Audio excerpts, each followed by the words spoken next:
Bonjour, vendredi 21 février 2020.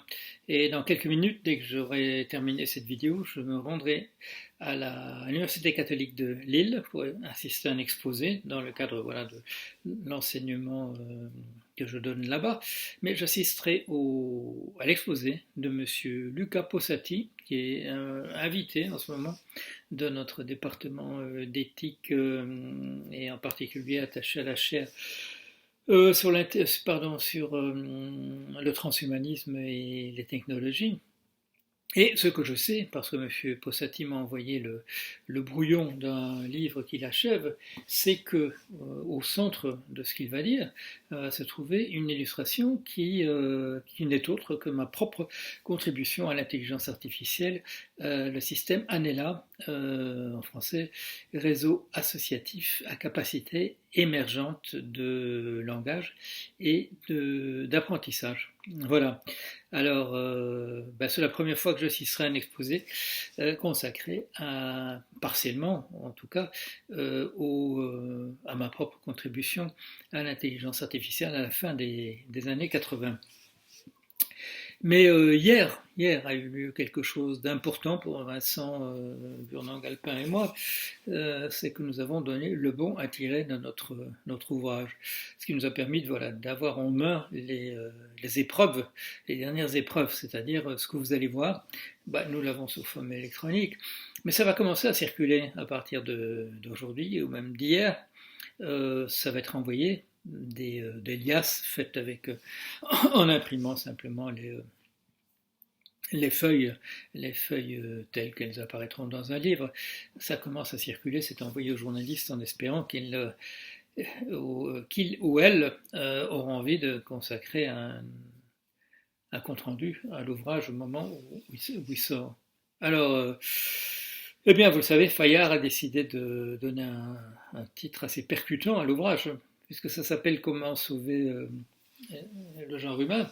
Non pas que ce soit pas ça qu'on parle, mais plus modestement, nous avions proposé quelque chose du genre lancer un cri d'alarme pour le genre humain, déclarer l'état d'urgence. Et puis voilà, finalement, Comment sauver le genre humain s'est retrouvé en sous-titre, et puis on a enlevé toutes les références à l'urgence pour se concentrer sur comment sauver le genre humain. Et je ne vous étonnerai pas si je vous dis que je suis assez content du résultat. C'est beaucoup de travail, c'est un livre de pratiquement 300 pages, où nous avons collaboré sur l'ensemble des chapitres. La rédaction, au départ, a été confiée à l'un ou à l'autre. Et puis, si vous avez déjà collaboré avec un auteur ou une autrice sur un manuscrit, vous savez que tout ça finalement devient quelque chose d'absolument commun, vu la nécessité de collaborer et d'être d'accord sur tout ce qui est dit, bien entendu, puisqu'il y aura les deux signatures. Alors on est content. Il y a effectivement il y a un système, il y a un exposé sur le problème tel qu'il est. C'est un exposé qui ne correspond pas tout à fait à ce que vous avez dû voir ailleurs, puisque nous avons un regard assez particulier sur le problème et sur le type de solution. Nous envisageons différents scénarios, nous envisageons différentes solutions possibles de type réformiste ou révolutionnaire. Mais là, nous essayons de proposer quelque chose, je dirais, de l'ordre du réalisable, sans trop de modifications, et en tout cas sans modification dans les esprits, sans, comme nous le disons, sans demander d'abord aux gens de modifier leurs croyances, parce que pour ça, on n'a absolument plus le temps. Alors, voilà, exposer d'abord des attendus et ensuite les solutions. Certaines solutions, vous les connaissez déjà parce que nous préconisons. Vous les connaissez déjà parce que ça fait un moment que j'en parle, en particulier sur la finance, rétablir l'État-providence, l'inscrire dans la Constitution, modifier les règles comptables pour qu'on ne sacrifie pas à tout moment le monde autour de nous et les êtres humains y compris, pour essayer de faire avancer le profit et rien d'autre. Mais tout ça, cette fois-ci, dans un texte entièrement intégré, je dirais, avec les tenants et les aboutissants, les justifications, et puis ça se termine par des recettes extrêmement précises. Si vous êtes étudiant, faites ceci, vous pouvez faire cela. Si vous êtes Madame von der Leyen à la tête des institutions européennes, faites ceci, et ainsi de suite. Si vous êtes Monsieur Macron, faites cela. Voilà, des choses très très précises. Alors, ça va fort dans le sens d'un livre. Attendez, je voulais là. Ah, je croyais de l'avoir là. Je vais aller le chercher. Vous avez un moment là. Je vais aller le chercher.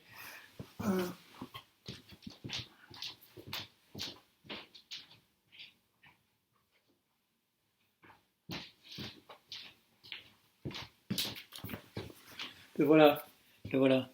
Alors, quand la gauche essayait encore. Et le sous-titre, c'est Le récit inédit des nationalisations de 1981 et quelques leçons que l'on peut en tirer. C'est par monsieur François Morin qui a joué un rôle essentiel justement dans les nationalisations de 81 et il revient là-dessus.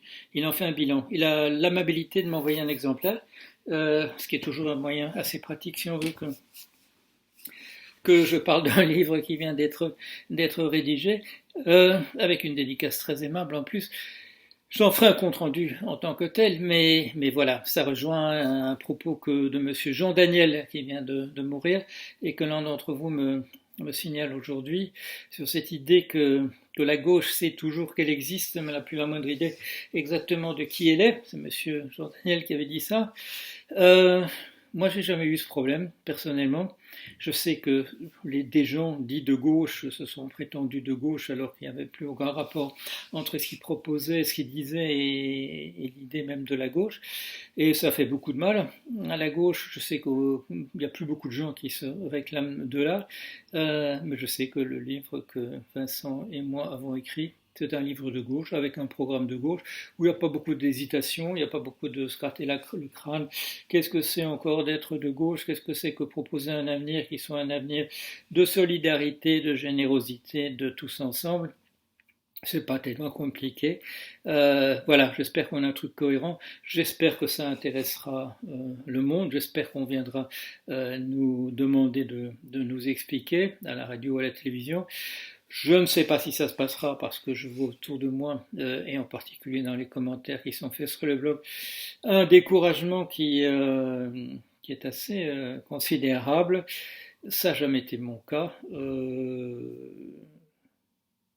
J'ai toujours été convaincu des idéaux qui sont les miens, qui étaient déjà, j'ai déjà dit, c'était déjà ceux de mon père et de mon grand-père paternel. Ça faisait partie, voilà, de la manière dont on réfléchissait dans le borinage, dans un endroit où on ne pouvait pas ne pas réfléchir, même si on n'était pas soi-même à travailler au fond de la mine, même si on n'était pas soi-même à travailler dans la sidérurgie, voilà, dans les hauts fourneaux, des choses de cet ordre-là, dans les aciéries. Même si on ne travaillait pas là, même si on était, comme c'était le cas de mon grand-père, un fonctionnaire, on savait ce qui se passait, on avait des membres de la famille éventuellement qui travaillaient de manière beaucoup plus directe, on savait surtout le ciel tout noir parce qu'il était rempli de ce que crachaient les usines et c'était pas beau à voir, je m'en souviens. Voilà, la gauche, ma gauche, je ne me suis jamais posé de questions à me demander ce que c'était, où elle était partie, etc., etc.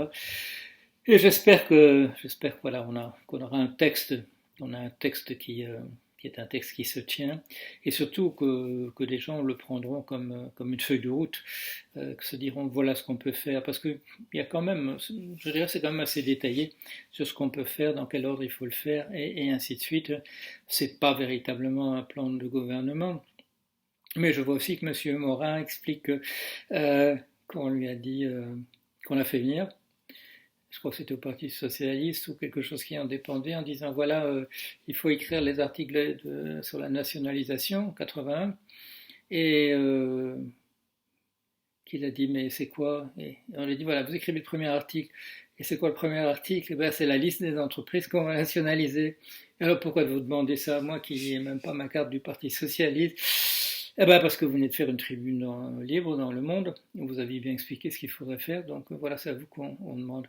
Espérons que quelque chose de cet ordre-là se passera, et que, voilà, ça sort en principe le 18 mars, ça circule déjà sous forme de feuilles qui sont imprimées, puisque hier on a donné le bon à tirer, donc ça peut déjà circuler, non pas sous la forme d'un livre, c'est parti chez l'imprimat, mais sous forme de liasse. Si ça vous intéresse, signalez-le, et je dirai à Fayard de vous envoyer à l'avance déjà le texte, puisqu'il est disponible. Voilà, allez, à bientôt.